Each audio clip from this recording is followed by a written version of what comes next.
Okay. Good morning po sa bawat isa. Tutuloy lang po natin yung sermon natin last time about six needed things, to benefit from the Bible. 6 needed things to benefit from the Bible. And nakita din natin last time, no, from Second Timothy, from 2 Timothy chapter 3, no, that in the last days there would come time of difficulty. No, sabi sa chapter 3 verse 1, but understand this, that in the last days there will come times of difficulty. Tapos in-explain why it would be a time of difficulty. Ba't magkakaroon ng ganong panahon? Bakit? Because people will be lovers of self. Tapos nag-list siya ng mga sins, mga kasalanan, na nag-express, no, outward nung internal reality na yon of loving of self. Then sa last part, no, ng chapter 4, sabi doon, lovers of pleasure rather than lovers of God. So instead of loving God, they love themselves. Tapos nag-express, meron tong expression, no, outworking sa life ng mga tao. And mangyayari daw to in the last days. And in the last days, nag-start yan nung dumating si Christ. No? Yun ang beginning of the last days. And so we are now in the last days. And this is truer sa panahon natin ngayon than before. Indeed, people became lovers of self more, no, rather than lovers of God. And yung main command, negative command, no, sa chapter 3 is avoid etong mga taong ito. Because meron ng mga gantong tao, and ito yung reason bakit magkakaroon ng times of difficulty. Sinasabi ni Paul kay Timothy, avoid such people. Itong mga lovers of self na ito. So, bigay siya ng illustration, no? And further reason why that's in-illustrate niya, bakit?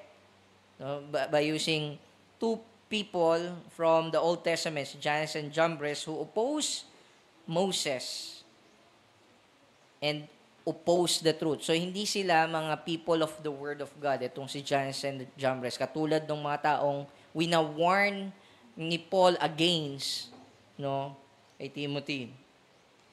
On the other hand, in verse 10, pinakita po sa atin, no, that Timothy is doing something that is already good, na tama. And that is, pina-follow niya yung teaching ni Paul. No, by contrast dun sa mga people na ito who love themselves. Si Timothy, pina-follow niya si Paul, yung conduct ni Paul, yung aim ni Paul sa life, yung faith ni Paul, yung patience niya, no, and yung kanyang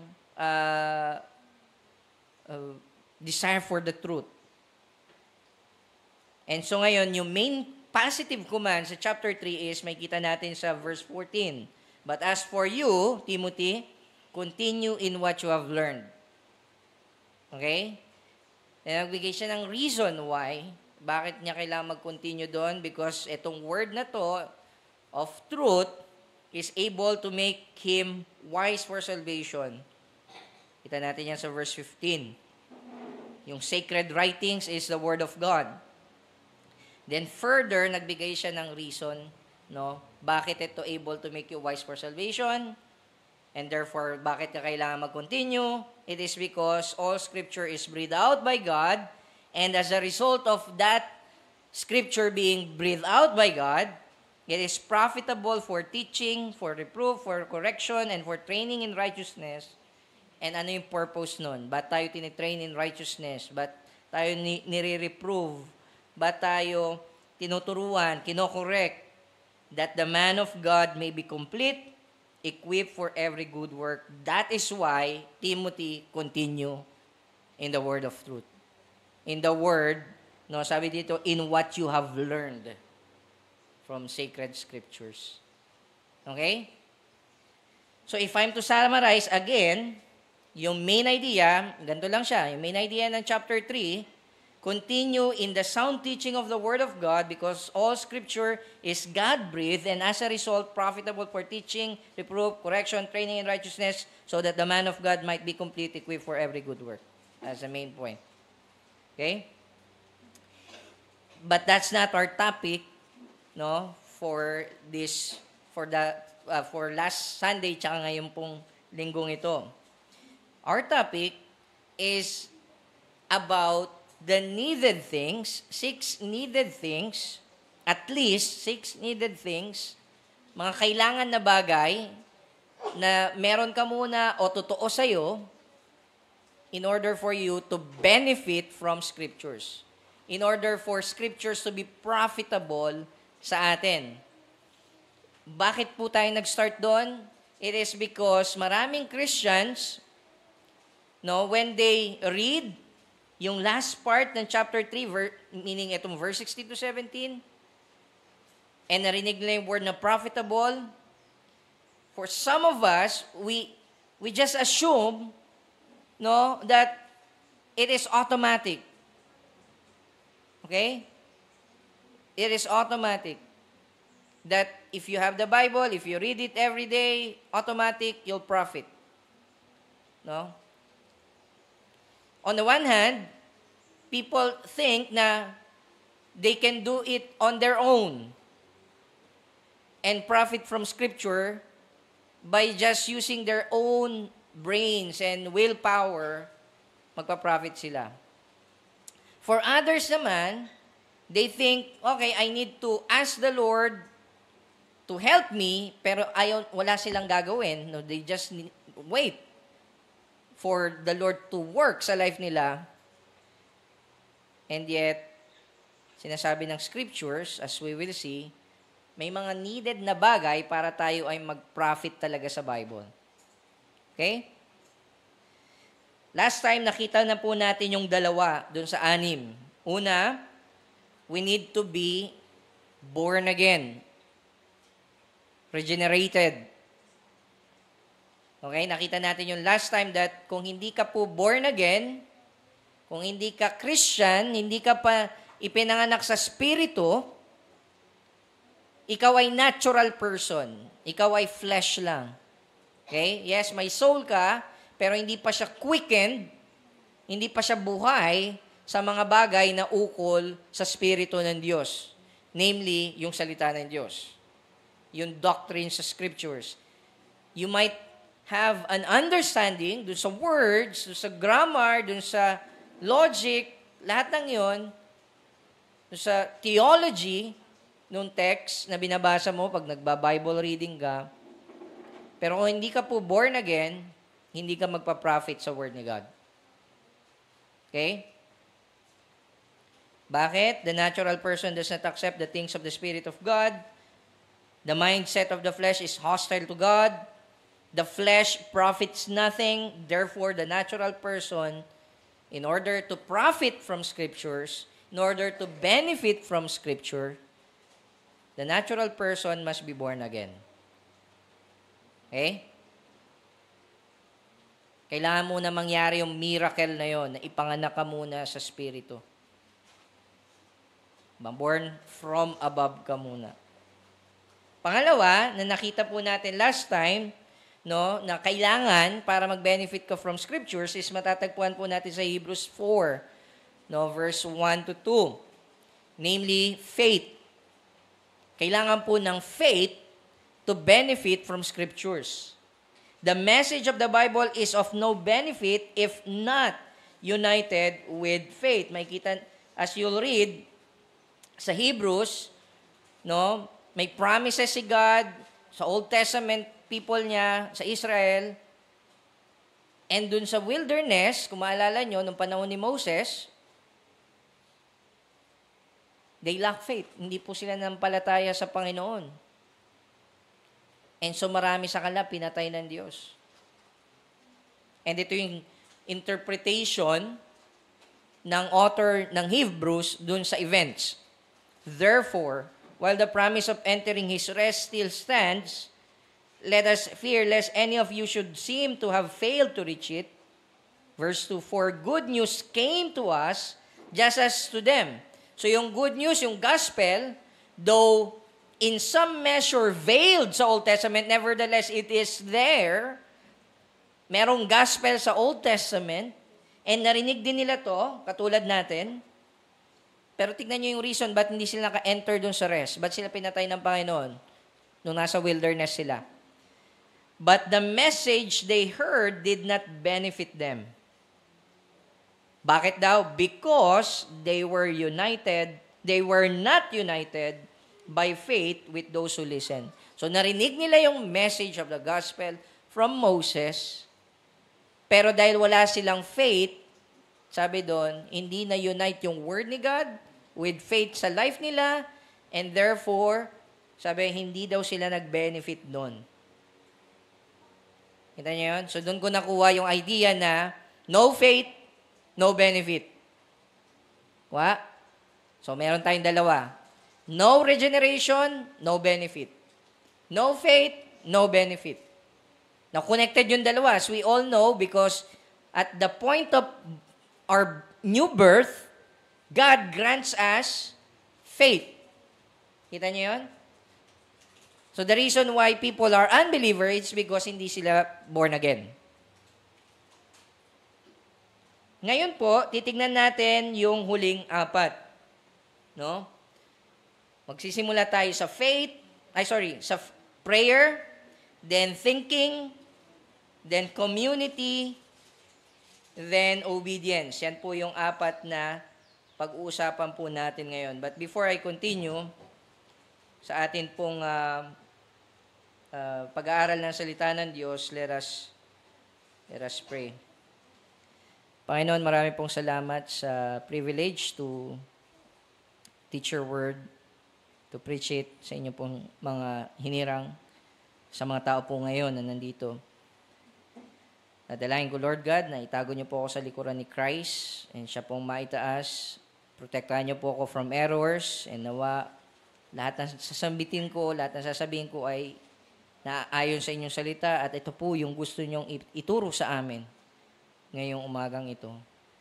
Bigyan niyo po kami ng wisdom, understanding, open the eyes of our hearts so that we might see wondrous things sa inyo pong salita, and that we might behold your glory in the face of our Lord Jesus Christ. And by beholding yung glory na ito, we might be transformed from one degree of glory to another. Nawa, mag-glorify po namin kayo as we study your word, as we listen to your word. In Jesus' name we pray. Amen.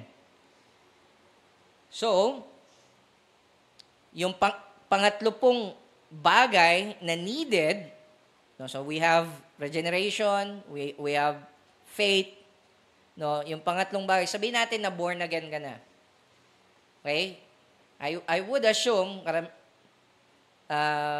yung mga nakaupo ngayon dito, ay mga born again. Okay? Mga Christians, mga pinananahanan na ng banal na spirito. Okay? I would assume that at one point in your life, you believe, okay, the gospel. And so yung gospel na narinig nyo, na-unite sa iyo with faith. And you are now continuing in that faith. You are walking by faith. Okay? That is the assumption dun sa pangalawa pong needed thing. That yung faith na to, hindi siya sa umpisa lang, it is a continuing faith. Okay? And now, one of the ways we express itong faith na to is by prayer. Okay? We rely on God by faith through prayer, pananalangin. Okay? Now, bakit ko po nasabi that ang pananalangin ay necessary upang mag-benefit po tayo sa Bible? Bakit ko po yun nasabi? Unang-una po, God delights in giving wisdom to those who ask in faith. Okay? Necessary po ito because in order for you to have the wisdom to understand the Word of God, kailangan mong i-ask ito sa Panginoon, and it is God's delight to give wisdom.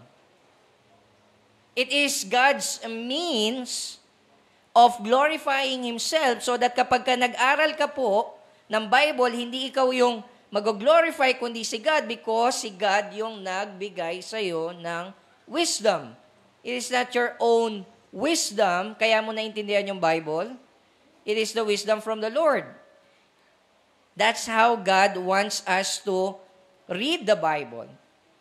It is by relying on Him through faith, through prayer.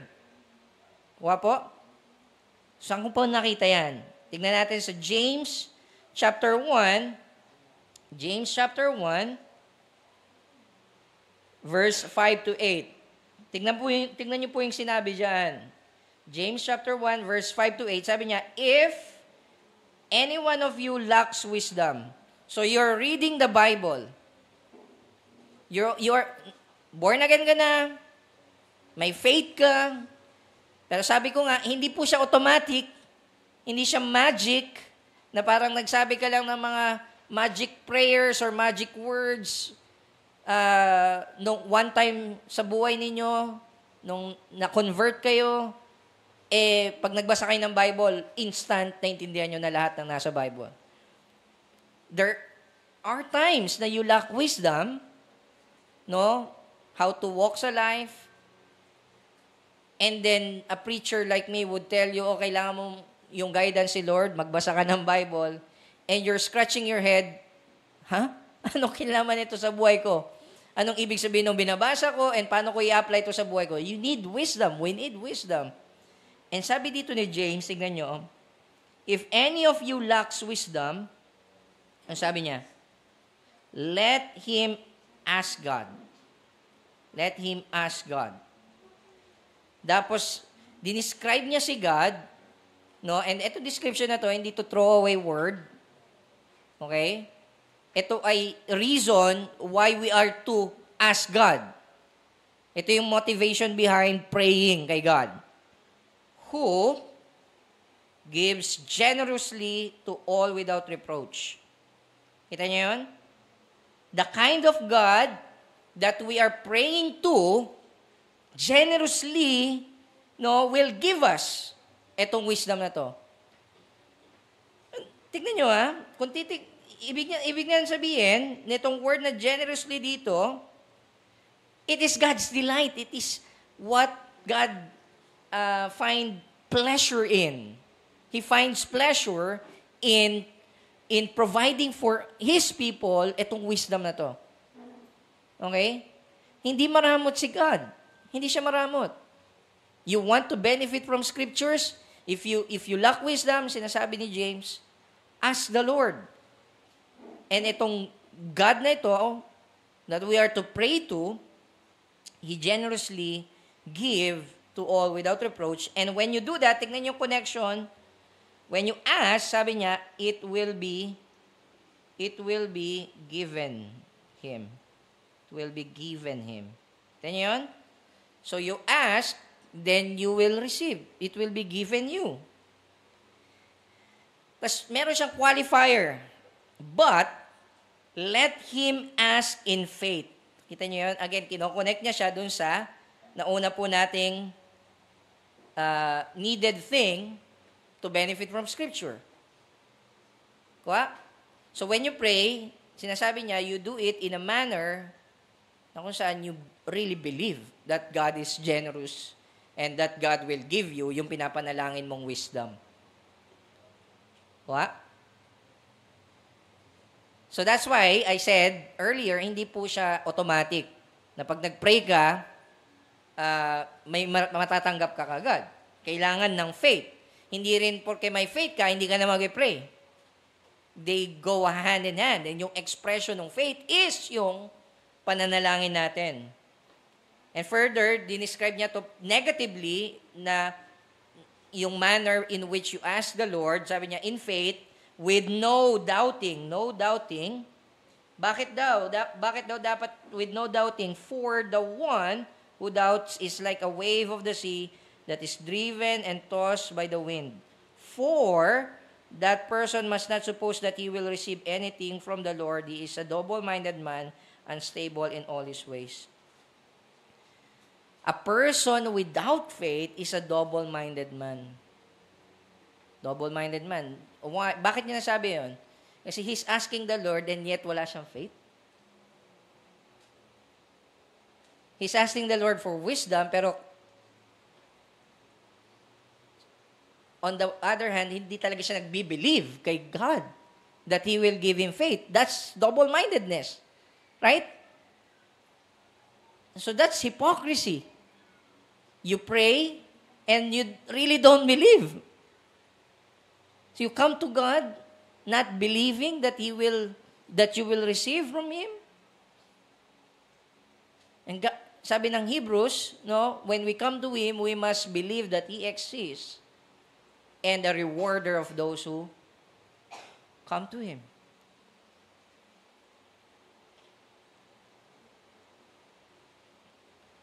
Now, ano yung reason why we lack wisdom? Tignan nyo, isang common sense lang din eh. Ito yung maganda kay James. No? He's a no-nonsense guy and karamihan nung sinasabi niya is really common sense. Hindi siya rocket science. Tignan nyo yun. James chapter 4, verse 2 to 3. So una, nakita natin that, okay, we need prayer to benefit from scriptures. And so we should pray because God delights in giving wisdom to those who ask in faith. Yan yung means of grace ni God para bigyan tayo ng wisdom so that we might benefit from the Bible. And bakit hindi tayo nagbe-benefit from the Bible? Bakit hindi natin nare-receive tong wisdom na to? Ito sabi ni James, you desire and you do not have, so you murder. So in context, sinasabi niya, okay, gusto niyo malaman ano yung root ng mga ibang mga kasalanan? So meron kang covetousness. You desire and yet you do not have. And so, as a result, para makuha mo yung pag-aari ng iba, papatay ka para makuha mo. You covet and cannot obtain, so you fight and quarrel. Kita nyo? So yung ugat ng ibang kasalanan na horizontal against sa iyong neighbor is ang gagaling sa puso, sa desire. No? Meron silang mga bagay na dinidesire, kino-covet. Okay? Bakit wala ba sila ng mga bagay na dinidesire nila? You do not have, tignan nyo, because you do not ask. Mamaya tignan natin verse 3. So, the reason why we're not receiving from the Lord in the first place is because we're not asking. We're not praying. Now, alam ko yung iba sa atin or yung ibang possible na makapakinig ng recording nitong preaching might react na, so tama yung prosperity gospel? Isn't it yung tinuturo mo is prosperity gospel? No. Hindi po. Hindi to prosperity gospel. This is Bible talk. Ganun siya. You do not have because you do not ask. Even before natin tignan yung motives, pag-usapan natin yung motive. That will clarify for us na hindi talaga ito prosperity gospel. Ang point muna is, for many of us, the reason why we lack wisdom, we did not ask God. We do not ask God. Nabigyan tayo ng wisdom while reading the Bible.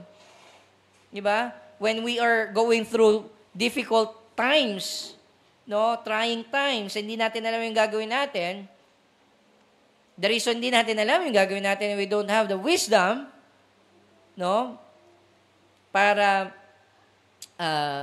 unawain, ayusin, marisolba yung kung ano mang pinagdadaanan natin, malagpasan yung pinagdadaanan natin. We do not ask. You do not have because you do not ask.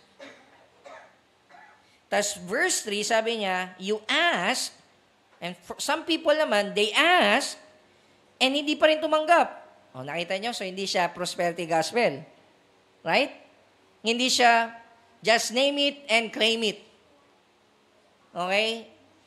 Kasi it is possible that you did pray and yet hindi ka pa rin tumanggap. Ayan, no? You ask and do not receive. Tapos binigay niya yung reason why. Because you ask wrongly. See that? You ask in order just to spend it on your own passions. Ibig sabihin, yung hinihingi mo sa Diyos, kung hindi man siya binigay, it's not because hindi ka nag-ask, it is because mali yung motibo mo sa pag-ask, mali yung purpose mo. You intend, whatever it is na hiningi mo sa Diyos, yung motibo mo is to spend it on in your own passions, meaning selfish desires, private pleasures. So, hindi to prosperity gospel. Okay? There is a right asking. Even for wisdom. Even if it is, halimbawa, hindi naman material na bagay yung hinihingi mo. Okay? You ask wisdom sa Lord. Nag-pray ka. And yet, hindi ka pa rin nagkakaroon ng wisdom for some reason. Now, you should examine yung heart mo. Okay, ano ba yung reason ko? Ba't gusto ko maintindihan yung Bible? Ano yung purpose ko? Ano yung intention ko? Is it just to make myself feel better about myself? Na, naintindihan ko na rin yung Bible. No? So that you might boast and maiyabang mo sa iba na nagbasa ka at naintindihan ko na yung Bible. Mas magaling ako sa inyo, sa Word ni God. Perhaps ganun yung reason natin. Or perhaps kasi gusto lang nating just to tick, no, a checkbox sa ating pong listahan ng mga do's bilang mga mananampalataya. And so again, to relieve ourselves of the guilt kapag ka hindi po tayo nagbabasa ng Biblia. And so magbabasa ka and you ask the Lord for wisdom, pero in reality, you are not reading the Word of God in order to know God and be changed by God. You just want to tick a checkbox sa list of do's mo bilang mananampalataya, and so you're not receiving wisdom. Nagigets niyo sinasabi ko, mga kapatid? So it is possible you're not asking for material wealth. Instead, you're asking for wisdom and yet still not receive wisdom because mali po yung motibo natin. We want to spend itong wisdom na to in our passion. Kuha po? So in other words, again, sinasabi nitong dalawang text na to, James 1, 5-8, and James 4, 2-3, that prayer is necessary and that itong prayer na to must be done in faith without doubting, and yung motibo natin sa pananalangin for anything, but here, dito po sa pinag-uusapan natin, when we ask for wisdom, it must be done, no, in a way na ang intention natin is not just to please ourselves. Nakuha po natin? So, prayer is necessary. Pangapat.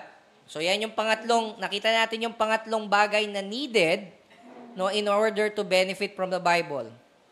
You'll only benefit if you pray. Kasi without wisdom, you don't understand the Scripture as you ought. And God, the Lord God, delights in giving wisdom when you pray. And kung hindi ka nag-pray, you want to short-circuit yung means of grace. Ayaw mong daanan yung proseso ni God, no, for gaining wisdom. You'll not gain yung biblical wisdom talaga, yung godly wisdom. Yung pang-apat po na kailangan, no, sa pag-aaral ng salita ng Diyos so that we might benefit from it is thinking. Thinking. So, from regeneration to faith, now you're praying, nananalangin ka, Lord, give me wisdom, tama yung motibo mo sa pananalangin. Okay? You want to honor God by knowing God. so that you might preach God to other people, to preach the gospel to other people.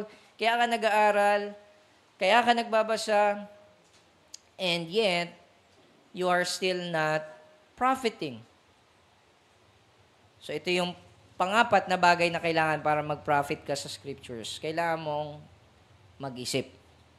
Kailangan mong gamitin yung utak mo, yung mind mo, yung brain mo, yung thinking powers mo. Okay?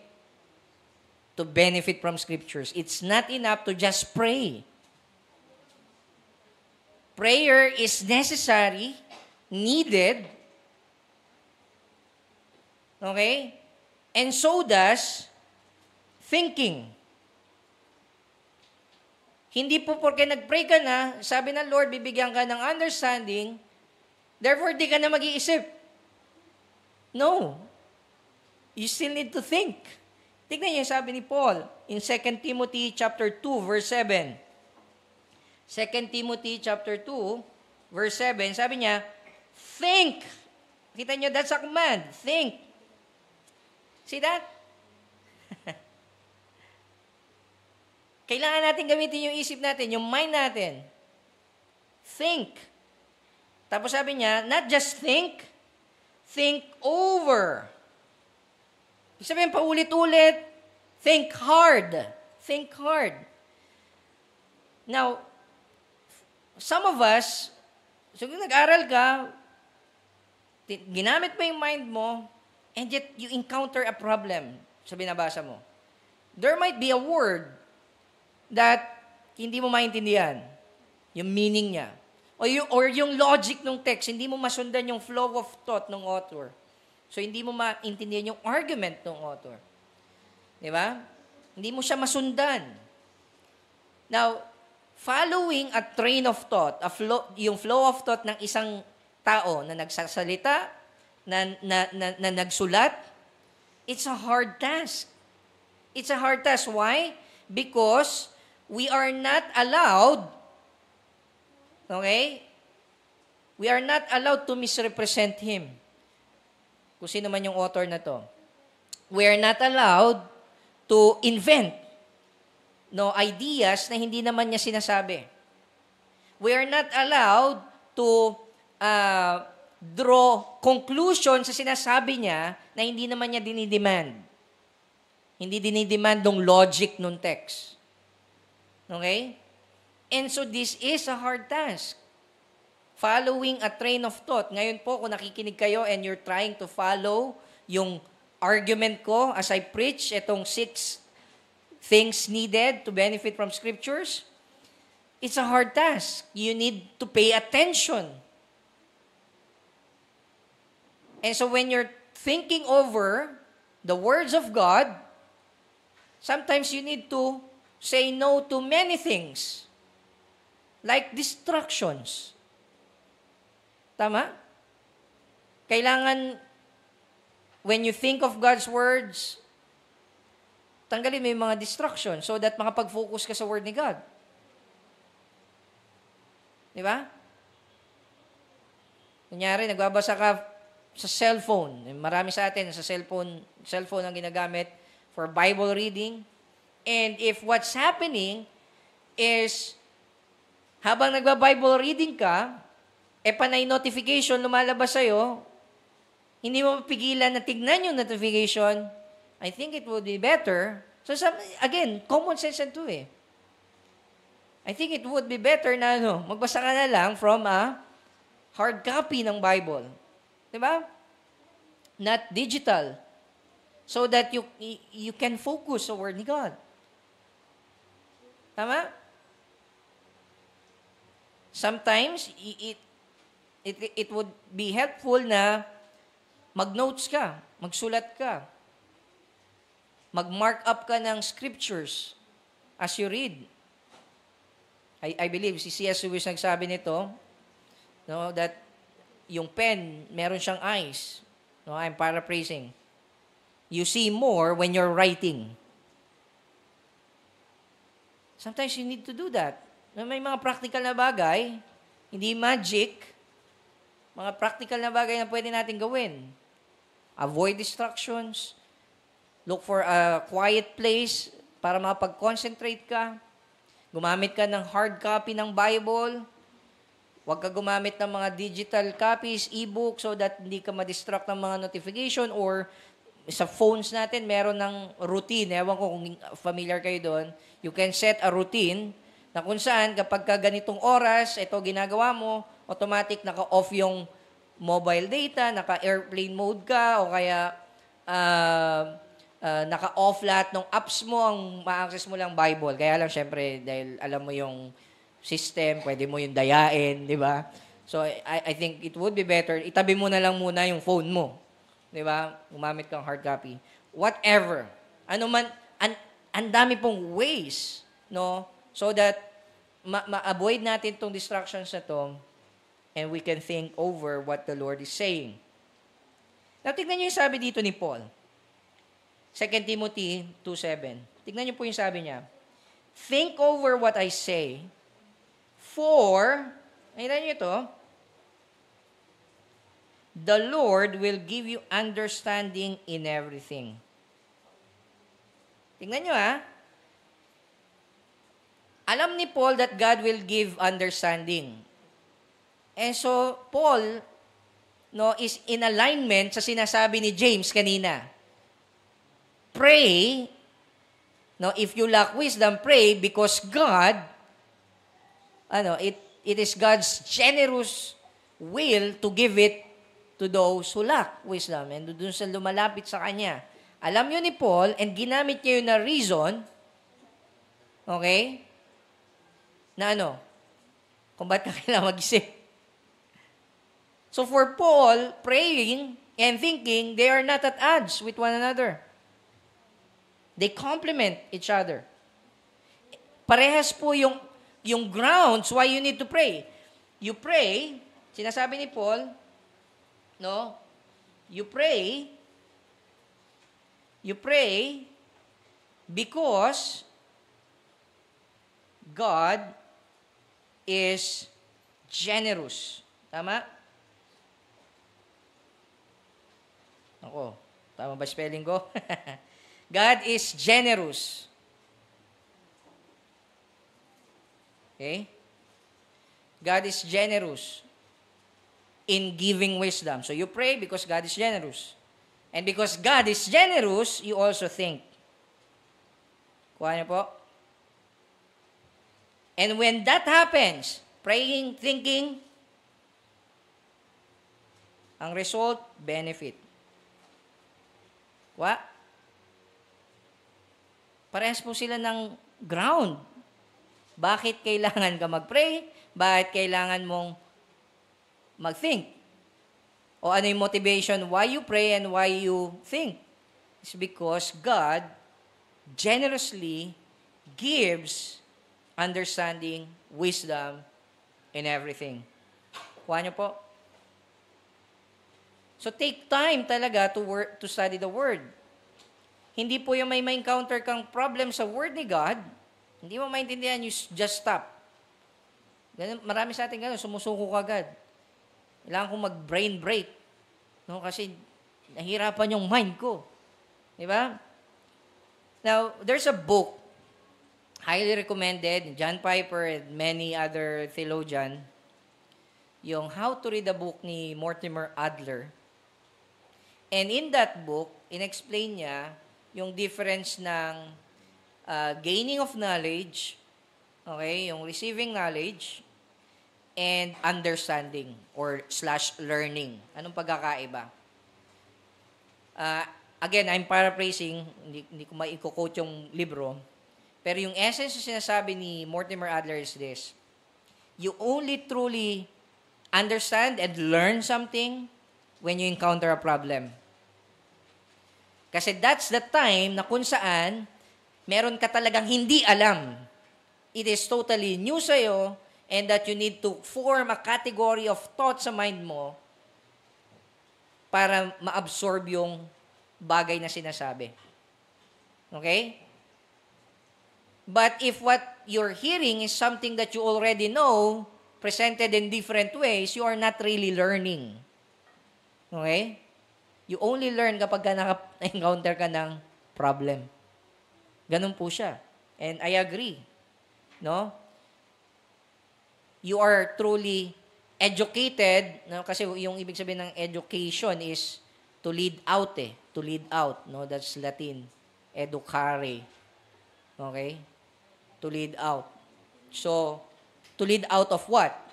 Darkness of ignorance papunta sa light of knowledge and wisdom. Kuha nyo? So, masasabi mong that you are truly educated now kapag kayong ignorance mo noon is nalagyan na ng, nawala na yon, napalitan na ng learning, ng knowledge. And so, you really learn, ibig sabihin. Okay? So, thinking is necessary. Thinking is necessary. So, yan yung pangapat. Panglima pong bagay na kailangan natin in order to benefit from the Word of God is community. So, we have regeneration, we have faith, we have prayer, and we think. So, kung mapapansin nyo, yung apat na yun, medyo individualistic siya, di ba? Lahat yun nangyayari sa'yo as an individual. Okay? So, na-born again ka as an individual, syempre. God gave you faith. It is you who does the faith. You are acting the faith. You are the one believing, right? And then you prayed. And then you think hard. And sometimes, hindi pa rin nagme-make sense yung binabasa natin. Okay? Sometimes as you read the Bible, you read the scriptures, born again ka naman, di ba? Minsan maiisip mo, bakit ganun? Ba't sila, pag binabasa nila, parang sila may Holy Spirit, ako wala. O kaya naman, nag-pray naman ako, nag-isip naman ako. Bakit merong parts ng Bible ang hirap maintindihan pa rin? Hindi ko siya makuha, hindi ko siya mag-grasp. And therefore, hindi ko siya ma-apply. Di ba? Sa life. Why is it that I'm not maturing sa Word ni God? Why? Because God designed na yung believers ni Christ, they will grow in maturity in the context of community. God designed the believers of Christ to grow in maturity in the context of community. Kuha po natin? Saan ko po nakuha yung idea na yon? That hindi tayo iniwan ng Diyos na mag-isa lang tayo para sarilinin natin ang pag-aaral ng salita ng Diyos. Okay? In order to benefit as we really ought sa Bible, dinisign ni God, ang disenyo ng Diyos is that hindi ka mag-isa. Hindi mo sarilinin ang pagbabasa. Yes, magbasa ka sa sarili mong tahanan, pero eventually you need to connect sa isang community na pwede kang makipag-usap so that they might be able to help you understand the Word of God. So kung nakuha yung idea na yon, Ephesians chapter 4, verse 11 to 16. Tingnan niyo po yung sabi dito ng Panginoon. Yung context po nito, kung tataas kayo, no, ilang verses lang, chapter 4, makikita natin, sinabi diyan that ang Panginoon, pumanik siya ng langit, okay? And sabi to, He liberated captives. No? He liberated captives, tapos nagbigay siya, kumbaga, meron yung reference sa Old Testament, where yung mga kings, kapag sila po ay may nasasakop na mga lugar, yung mga captives as it were, no, meron silang procession, no, pabalik sila doon sa kanilang kingdom, and yung mga captives nasa likuran. Okay? It's something like that, yung picture. Okay? And isa sa ginagawa ng kings is, bilang kanyang, dahil nga nanalo siya sa war, no, he will give gifts. And actually, medyo counter ito dun sa prevailing culture. Kasi usually, kapag nanalo yung king, yung mga tao ang magbibigay ng tribute dun sa king. Pero kay Christ, it's quite different. No, it's the reverse. Nung nanalo yung king dun sa war, nasa likod niya, dala-dala niya yung captives, tayo yon, yung mga na-born again, yung mga nag-believe, no, because of him. And anong nangyari, instead of them giving gifts kay dun sa king, it is him. It is he who gave gifts sa church. So that's verse 11. So ano yung binigay ni Christ sa church? Tignan niyo po. And he, si Jesus yan, gave. He gave what? Ephesians chapter 4, 11 to 16 po ito. He gave the apostles, the prophets, the evangelists, the shepherds, and teachers. Quick, observations and points dito sa mga binigay nito ng Panginoon. Apostles, that would be yung apostles si Christ. Yung 12, no? Except si Judas, napalitan siya. Including si Paul, dyan. Included si Paul dyan. Then the prophets. Now, yan dalawang office na yan, no longer function sa panahon natin ngayon. Wala na pong apostles, wala nang prophets. Rather, yung teaching nila is nasa Bible na, inscripturated sa Bible, na isulat sa Bible. So if you want to know ano yung tinuturo ng apostles and prophets, nasa New Testament yun, sa Old Testament natin, right? Then, nagbigay siya ng evangelists. That would be those who preach the gospel. Not necessarily a pastor, no, but they are yung tinatawag nating mga pwedeng itinerant, no, evangelists or missionaries. Then we have shepherds and teachers. Now, may debate, no, how to interpret itong word na "and" dito. Sinasabi niya ba na dalawang office yan? Meron kang shepherd, then meron kang teachers. Then others naman sinasabi, iisang office lang yan. Shepherd, teacher, or pastor, teacher. Para siyang ganito. Pastor, hyphenated siya bale, pastor dash teacher. Okay? A pastor who teach. Okay? Kuha niyo po. I believe na yan ay yung shepherd, no, hindi lang siya shepherd, siya ay teacher. Okay, that's the same office. Now, tignan niyo yung purpose ni God, no, purpose ni Jesus, bakit niya binigay itong mga tao na ito sa church. And by the way, kung titignan niyo, the reason where meron pong pastor ang church, it is God's gift. It is the gift of the Lord. Ang pastor ay regalo ng Diyos sa church. Not because special sila, but that it is God's means of teaching the church. Tignan nyo. He gave, tignan nyo to to equip. Itong mga taong ito, apostles, prophets, evangelists, shepherds, teachers, binigay sila to equip. To equip who? The saints. For what? Tapos nagbigay siya ng series of prepositional phrases para saan itong equipping na to. Okay? Ba't niya ini-equip yung saints gamit itong mga teachers? O, makinig. Sabi niya, for the work of ministry, for building up the body of Christ. Wa? So, binigay ni God itong mga teachers na to teach the Word of God, so that yung saints ma-equip. Para saan sila ma-equip? Para mag-work sila for ministry. Para ma-build up sila in the body of Christ. So in other words, they are indispensable means of God. Saan? For our maturity. For our building up. So that tayo, no, bawat miyembro ng SMEC ay ma-equip for ministry. And so when you're asking, bakit wala akong ministry sa church? Bakit wala akong ginagawa sa church? No? That's not automatic. Naging Christian ka, automatic, okay, magmi-minister ka lang agad. No. Teachers, shepherds na church, no, the reason why we're doing this, merong Sunday school, may preaching of the word, week in, week out. It is for this purpose, so that ma-equip kayo, and now that you're ready for the ministry, no, you'll be able to work.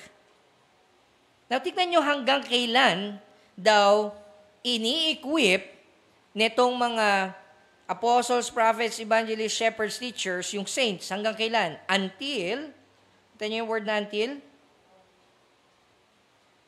until we all attain to the unity of the faith, of the knowledge of the Son of God. Okay? So, yan yung una. Now, yung question ko would be sa atin, na-attain na ba natin yan? As a church, na-attain na ba natin yung unity of the faith? Are we united ba sa pananampalataya? Do we have the same mind? Same goal? Same way of thinking? Ganun na ba tayo mag-isip lahat? Dito na lang, no, yung members ng church. How about yung global church, yung universal church? Lahat ba ng churches is of the same mind na ba? Of course not. So, ibig sabihin, hanggang dumating ang Panginoong Jesucristo, ito yung ginagawa natin. Hanggang dumating ang Panginoong Jesucristo, no, binigay niya itong mga shepherds, teachers na to equip the church. So that we might all attain to the unity of faith and the knowledge of the Son of God. Pangalawa, nakita nyo, di ba, sabi niya dito, to the unity. Pangalawa is to mature manhood. Again, yung question ko, have we attained etong maturity na to? Masasabi ba natin that we are so mature ngayon, that we don't need the Word of God? That we no longer need itong pastors, teachers sa church? Mature na ba tayo enough? Have we attained that? Tapos in-explain niya, anong ibig niya sabihin sa mature manhood? To the measure of the stature of the fullness of Christ. Tignan niyo to. Yung standard, hindi yung pastor. Hindi siya yung ina-attain natin na maturity. Hindi maturity ng pastor or kung sino man theologian na hinangaan natin, hindi yung maturity nila sa faith ang goal. Ang maturity, tingnan nyo, to the measure of the stature of the fullness of Christ. Ibig sabihin po niyan, wala pa nakarating dyan. Wala po. Wala pang nakarating dun sa stature na yun. Measure of stature of the fullness of Christ. That is what's being meant dun sa mature manhood. Therefore, lahat tayo, kailangan natin ng apostle, prophet, evangelist, shepherd, teachers to equip us. Make sense? Again, so ibig sabihin po nito, kung yung unity, we're not yet there. Etong mature manhood na to the measure of the stature of the fullness of Christ, wala pa rin tayo doon. It must mean, hanggang dumating ang Panginoong Jesucristo ito. Kuha po natin, we need teachers. Human teachers na niregalo. Yes, they are not perfect. Yes, meron din silang mga hindi alam. But God designed the church na yung maturity, unity, ma-achieve po siya by means of giving the church apostles, prophets, evangelists, shepherds, and teachers to equip the saints. Kuha po natin. So kaya ko po nasabi na the only way for you to benefit from the Word of God is in community. Kuha? Isa sa mga na-recover ng Reformation is yung private reading of the Word of God. Napaka-importante nun that ang bawat mananampalataya may sariling Biblia, kaya niyang basahin sa sarili niyang tahanan, pag-aralan sa sarili niyang tahanan, no? Mag-pray siya, mag-isip siya, think over what the Word of God is saying, no? Maganda 'yon. Pero, hindi dinesign, hindi intent ng mga reformers that itong mga lay people, no, will just do it on their own. As if walang help from God through the church and the shepherds na binigay ng Panginoon. Kuha po natin. Yes, yung gospel, pwede mo siyang matutunan, no? It's clear. The scripture is perspicuous. It's clear pagdating sa gospel. But the word of God is not just the gospel. Okay?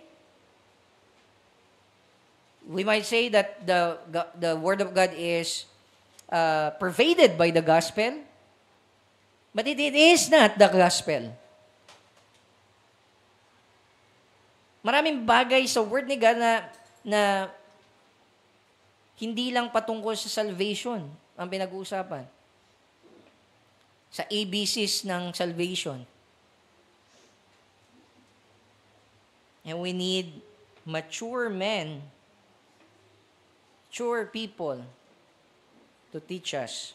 Tingnan niyo yung purpose. Verse 14. So that we may no longer be children. And you might be wondering, okay, bakit ganon? Maraming Christian ang daling masway ng ibang teaching, ibang pananampalataya. May marinig na turo dito, sinusunod kagad. O kaya naman, hindi man spiritual na mga teaching, meron silang nabasang post online and nakita nila to as something na practical, very practical sa life and may wisdom doon. Pero hindi siya nag-a-accord sa scripture. And we believe it. And nire-repost pa natin. Why? Because they're not mature. They are not mature. They are not equipped to discern ano yung heretical, hindi heretical. Ano yung erroneous, hindi erroneous. Tossed to and fro by the waves and carried about by every wind of doctrine, by human cunning, by craftiness in deceitful schemes. See that? Ang purpose ni God in equipping the church sa word niya through the shepherding of pastors, through their teaching, is so that etong mga mananampalataya ay hindi na parang mga bata na basa-basa na lang nasisway ng kung ano-anong katuruan. Rather, sabi niya, ito yung positive, speaking the truth in love, we are to grow up in every way into Him who is the head, into Christ. From whom, yung whom is si Christ, the whole body joined and held together by every joint with which it is equipped, when each part is working properly, makes the body grow so that it builds itself up in love. So yung aim ng pag-aaral ng salita ng Diyos, yung aim ni God in equipping the church, no, gamit ang salita ng Diyos sa pamagitan ng mga preacher, is so that ma-build up sila in love. Saan ba natin in-exercise yung love? Community. So in other words, without community, the community of believers, the church, you cannot truly benefit, or you cannot benefit as you really ought sa Word ni God. And so, kung nahihirapan tayo sa Bible, nahihirapan tayong intindihin, nahihirapan tayong kunin yung application nito sa life natin and ma-apply, God never designed it that way na mag-isa ka lang. God designed it na mag-join ka sa church. God designed it na mag-participate ka sa studies ng Word ni God with other people. It is a gift from God. And kaya nagtataka ko, mga kapatid, bakit yung iba sa atin hindi umaten ng mga Bible studies? Either they really don't care about the Word ni God, to learn the Word of God, or they think they already know. And they've already attained yung maturity. And as we saw here, wala pa nakarating doon. Kasi yung standard of maturity, hindi si pastor, hindi ikaw. Yung standard of maturity is si Christ. And therefore, wala pa nakarating doon. Wala pa pong ganun ka-mature sa atin. And therefore, kailangan po natin ng teachers. Kailangan pa rin po natin ng mag-guide sa atin. Even ako po. That's why I'm reading commentaries. I need to read, I need to listen from other people preach. I need to listen to my co-elder preach. Because sometimes meron siyang sinasabi that would help me as a Christian, as a member of the church. I still need someone to teach me. So nakikita niyo po, hindi po, again, just as yung prayer and thinking, hindi sila opposite, individual study ng Word ni God and community study ng Word ni God, hindi po sila opposite. They are complementary. Kailangan po natin yun parehas. Last, obedience. So you're born again ka, you have faith, you prayed, you study the Word of God, thinking hard, talagang nag-exert ka ng effort to think after yung thoughts ng author, and sumasali ka sa group studies ng Word ni God, no? Meron kayong cell group, meron kayong men's Bible study, meron kayong women's Bible study, meron kayong youth group where you study together, no? With other believers, sa Word ni God. And so you're thinking, okay, I'm benefiting now from the Word of God. So in some measure, yes. Pero I've said kanina, itong mga sumunod na mga needed things, they are needed so that you might benefit as you ought. Meaning, you maximize yung benefit from the Word of God. You maximize it. So ano yung panghuli? Obedience. Obedience. Obedience is necessary so that we might be blessed sa Word ni God. Kahit gawin nyo po yung 5, totoo sa atin yung 5, and yet hindi po tayo nag-obey sa Word ni God, then there's no benefit sa Word ni God para sa atin. Tignan niyo po yung sabi ni James. So, unang puntos, blessing from the Word requires obedience. Blessing from the Word requires obedience. James chapter 1, verse 22 to 25. James chapter 1, verse 22 to 25. Ano sabi dyan? But be doers of the Word, not hearers only. See that? Be doers, not hearers only.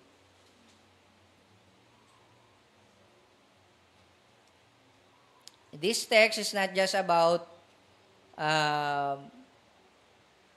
para magamit natin na pamalo, no, sa mga nag-aaral ng Word ni God and they are failing to live out yung kanilang binabasa. Kasi whenever binabasa natin to, most likely we're not applying it to ourselves. Madalas na-apply natin to sa ibang tao. Be doers of the Word, not hearers only. Hypocrite. And we're not pointing our fingers sa sarili natin. Itong words ni James, it is for us. Be doers of the Word, not hearers only. Why? Ano ba yung result nun? Ano ba yung nagiging result when you're hearing the Word of God and not doing it? Sabi niya, we are, in reality, deceiving ourselves. We deceive ourselves kapag ka nangyayari po yun. Bakit? Tignan nyo, binigay nyo yung reason. Bakit? For if anyone is a hearer of the Word and not a doer, he is like a man who looks intently at his natural face in a mirror. So he's like a man. Why? He looks at himself and goes away and at once forgets what he was like. So nakita niyo yung sinasabi ng Word ni God, naintindihan niyo yung sinasabi ng Word ni God, alam niya i-apply yung Word ni God, then paglingon niya, is as though nagkaroon siya amnesia. Nakalimutan na niya kung ano yung nakita niya.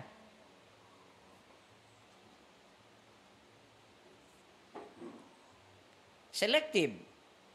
And sometimes we think, ibig lang niya sabihin niya parang, although the Word of God it is like that. It is like a mirror. Makikita mo yung mali mo, and para itama mo. But that's not what's being said here.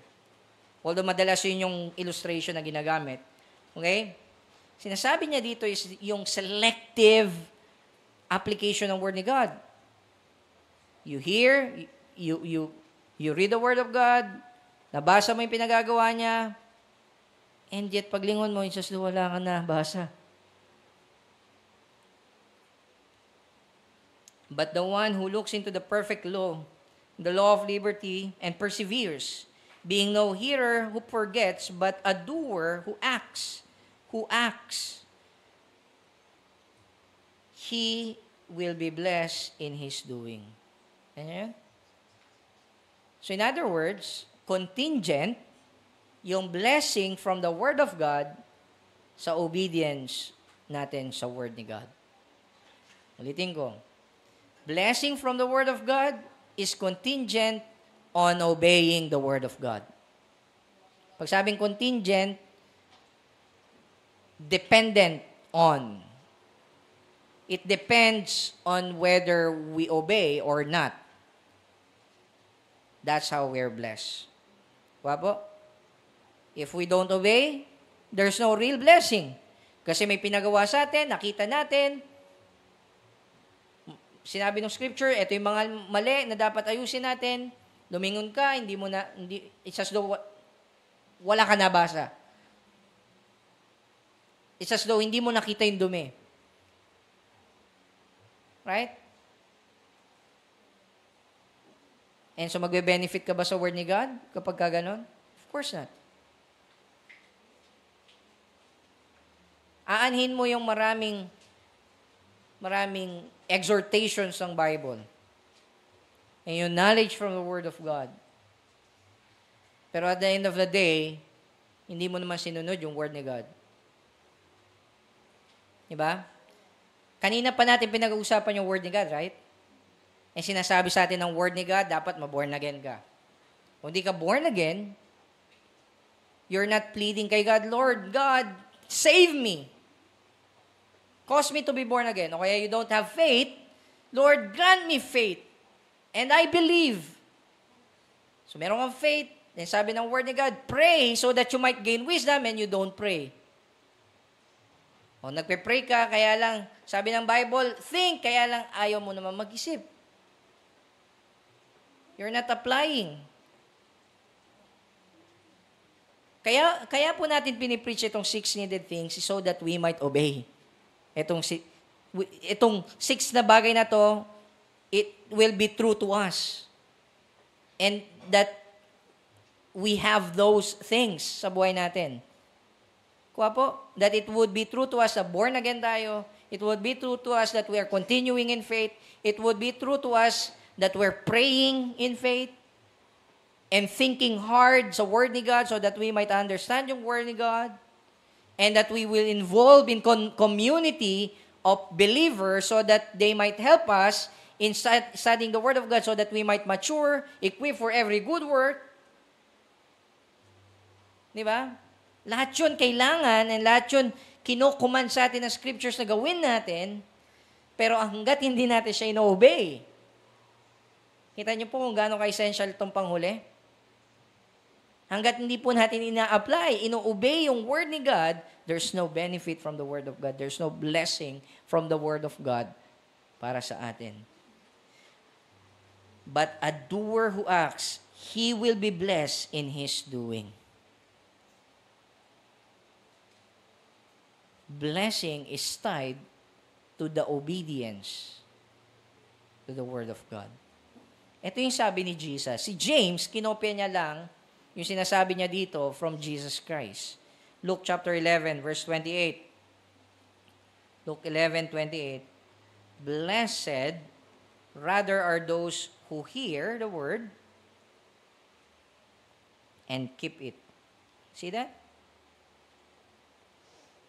So, sino daw yung blessed? Those who hear and keep it. Sabing keep, hindi itago lang. Keep meaning obey the word of God. Wapo? So, that's the first one. Blessing from the word requires obedience to it. Pangalawa, makikita natin, doing the word will result in not being shaken.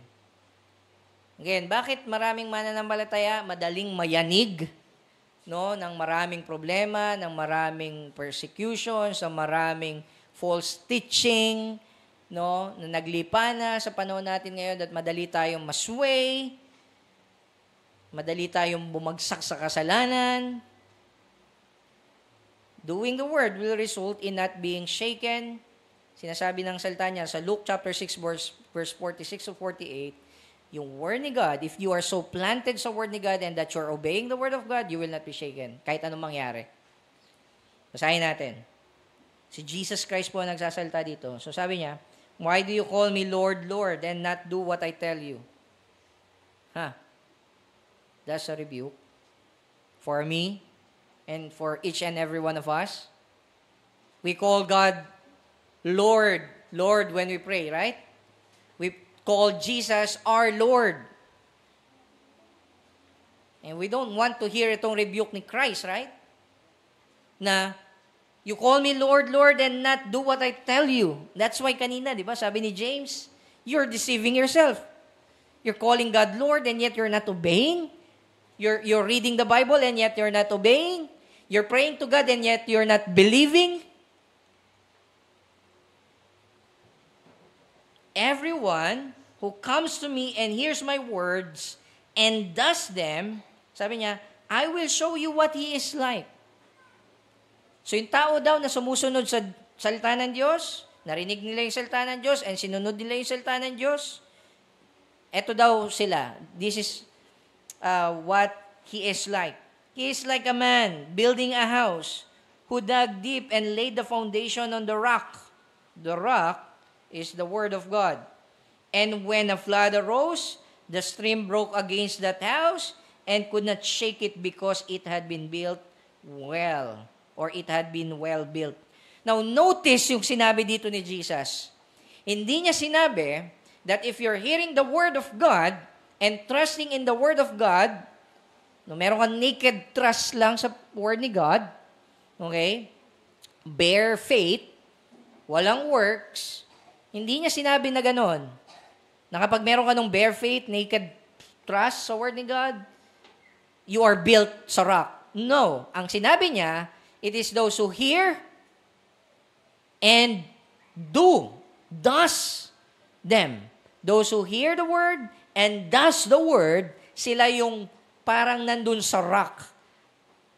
Sila yung tao na gumawa ng bahay, no? Dug deep and laid the foundation on the rock. Hindi lang yung nakarinig. Hindi lang yung nag-believe with bare faith, naked faith, yung gumawa ng bahay with a foundation, on the foundation of the rock, the Word of God. It is those who does the Word of God. Kita niyo? So when we say, Jesus, firm foundation, yung kanta natin kanina, is it really true sa atin? Because for Jesus, and same kay James, faith without works is dead. It is not true saving faith. It is possible that hindi ka talaga na born again, meron kang faith, but hindi yan yung saving faith na nagpuproduce ng obedience. So you pray, you think, you're in community, and yung community na yon just so happen is blessed by the Holy Spirit, so naambunan ka ng blessing ni God, but in reality, you are not saved. And so you find it hard to obey the Word of God still. Di ba? Sabi ni Jesus, if you are the kind of person na narinig yung word ni God and nag-obey sa word ni God, ikaw yan. You will not be shaken. You will not be shaken. So ano yung negative side? So kung doing the word will result in not being shaken and therefore not being destroyed, ano yung opposite? Number 3, not doing the word is deadly. So hindi po optional ang obedience. Hindi pwede sabihin ng Christian, enough na sa akin na makarinig lang ng Bible. Tapos hindi ako mag-obey. Marami sa atin, no? We come here sa church to listen to the preaching of the Word of God, and yet, we're not obeying it. We're not applying it. Paglabas natin dyan sa pinto, nakalimutan na natin lahat ng pinag-aralan natin. Narinig natin. Hindi natin ina-apply yung tinuturo ng salita ng Diyos. Sabi ni Jesus, Luke chapter 6, verse 49, but the one who hears and does not do them is like a man who built a house on the ground without a foundation. Notice, hindi lang narinig, but sabi niya, not do them. So, required yung doing. Nakita niyo yun? Required yung doing. Otherwise, kung hindi ka daw nag-obey, you're not doing the word, ikaw yung taong nag-build ng house on the ground without foundation. So, in other words, hindi lang yung word ni God is yung foundation, but the truth na narinig mo and inobey mo, yun yung pundasyon. When the stream broke against it, immediately it fell, and the ruin of that house was great.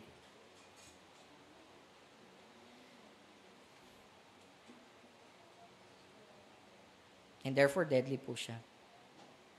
Sabi ng Hebrews, if you are so enlightened by the Word of God, narinig mo yung gospel, somehow, you're receiving blessing because you are in a community of believers, and so you are being illumined.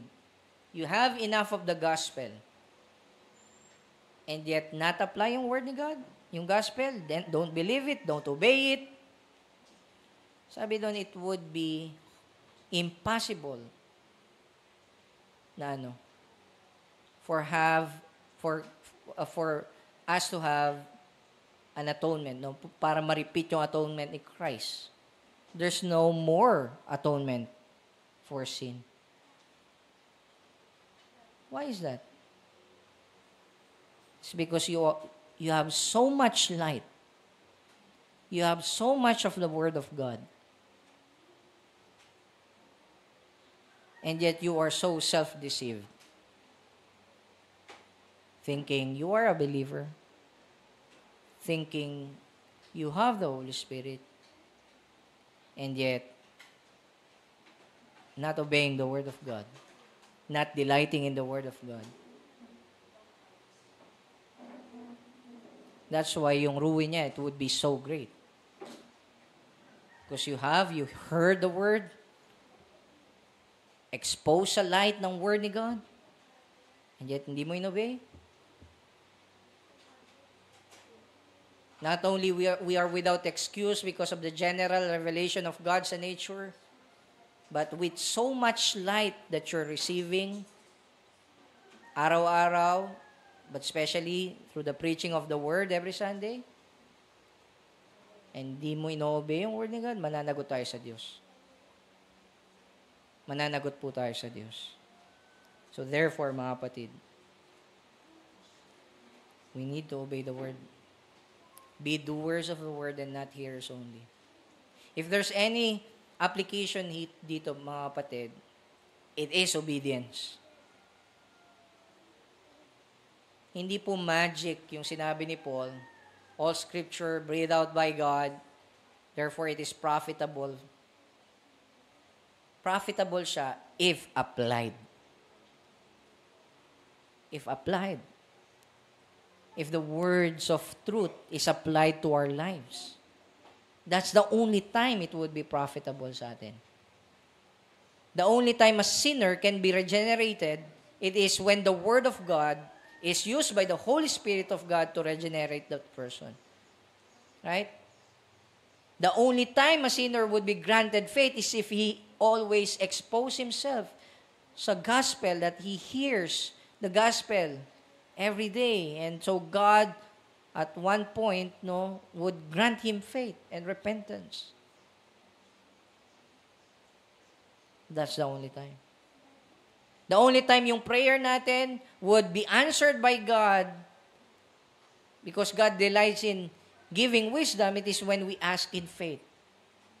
But if we pray doubting God, nakikita nyo, lahat siya necessary, but hanggat di mo ina-apply, wala talagang benefit sa atin. Right? Walang benefit sa atin yung Word ni God. So, I return to where I began. Continue in the sound teaching of the Word of God. Don't think, unbeliever ako. So, hindi para sa akin yan. Hindi ako Christian. Don't think, matagal na akong Christian, alam ko na yan. Basic yan. Yung gospel, alam ko na yan.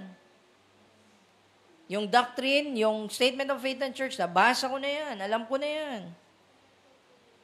No. Continue in the sound teaching of the Word of God. Precisely because it is inspired. It's God's very own words for His people. And as a result, it is profitable for teaching, reproof, correction, training in righteousness, so that the man of God might be complete, mature, might attain do sa maturity ni Christ, equipped for every good work.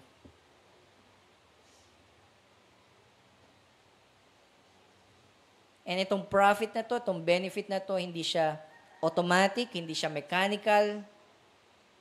There's a dynamic between the divine work of God in our lives and our response to that work of God in our lives.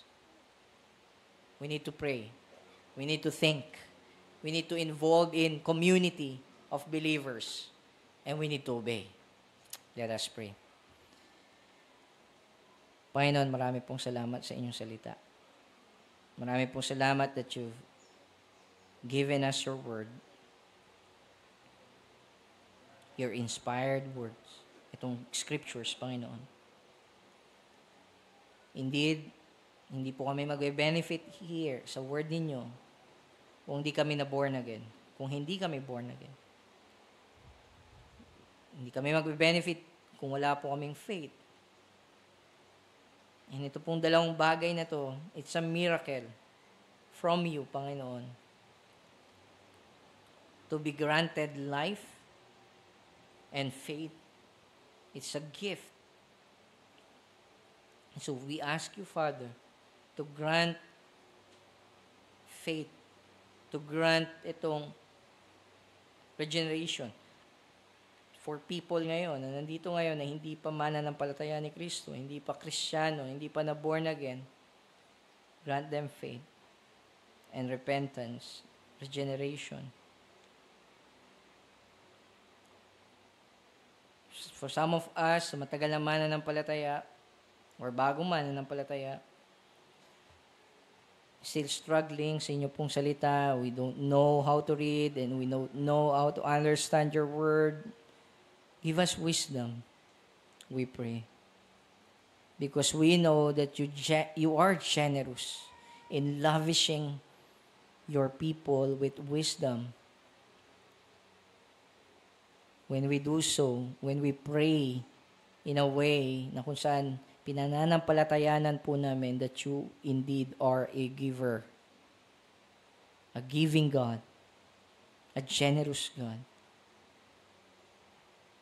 Also, Father, cause us to think, to use our minds, our brains,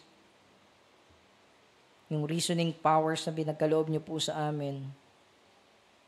Panginoon, tulungan niyo po kaming maghamit ito to think over what you're saying sa inyong salita so that we might apply it sa aming lives.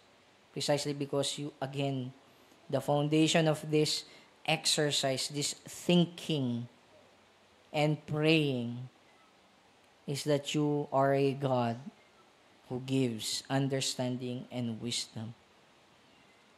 That's why we're asking.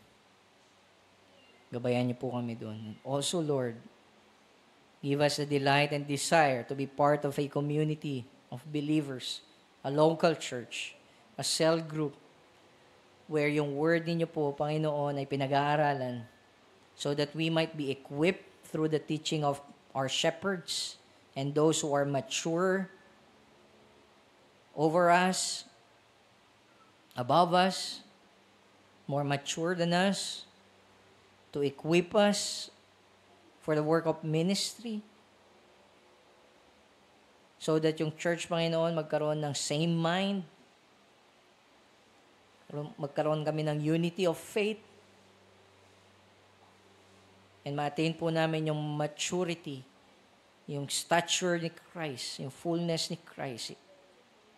So we are so transformed into the image of our Lord Jesus. Makita po sa amin si Kristo.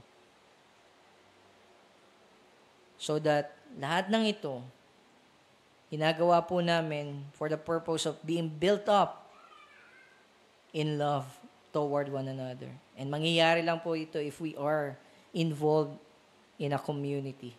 And so, Father, give us the desire to be involved in church ministries, in communities, Panginoon, of believers. And lastly, Panginoon, cause us to obey your word. Grant us not only faith that would assent to, depend on the truth of Scriptures, but obey. A faith that produces obedience sa life namin, Panginoon, sa inyong salita. Because without obedience, hindi po kami truly mabe-bless ng inyong salita. We need to obey. There's a response. You're requiring of us a response, and that is obedience. Walang saysay lahat po nung nakita naming 5 na mga needed na bagay. If after na magkaroon kami nung 5 na yon, and that at the end of the day, hindi po namin susundin ang inyong salita, then there's no point, Panginoon. It is useless. And so, Father, we ask that you grant us the ability to obey. Ability to obey, the heart to obey your word. To really obey it, apply it sa lives namin, and preach it to other people. Panginoon, maraming salamat because we know you delight in granting these things sa amin, Panginoon. So that ma-save po kami, ma-sanctify kami, mag-glorify kami, just as you glorified your Son, Jesus.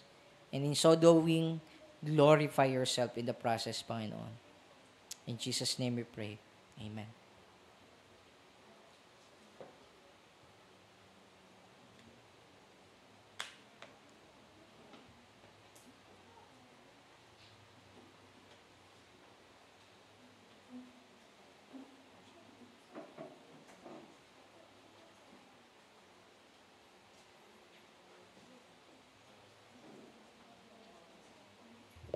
Sige po, dako po tayo sa ating pagkakaloob.